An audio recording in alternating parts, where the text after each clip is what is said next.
I am the Tofu Golem. Please enjoy the video. You start by confirming the simplest hardware causes so you don't erase good data.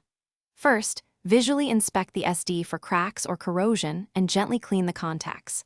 Then, plug it into a known good card reader and try a different USB port or device to verify detection. Once you see the card appear in Disk Management or Disk Utility, note the partition info. If it isn't recognized, try another reader or a powered USB hub. That often resolves intermittent power or adapter faults. Next, you repair logical errors and recover data.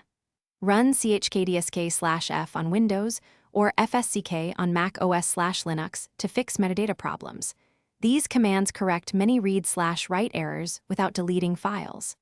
If files are missing or the partition shows RAW, run a file recovery tool like PhotoRec or Recuva first so you don't lose irreplaceable photos. Once you've recovered essentials, try non-destructive repair tools again. If the file system still fails, proceed to reformatting as the last resort to restore usable storage.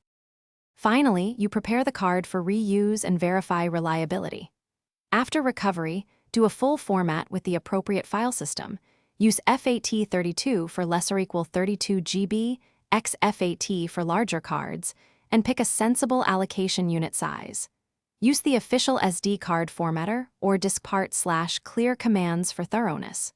Once formatted, run a full read/write test or a tool like H2Testwa to confirm capacity and stability.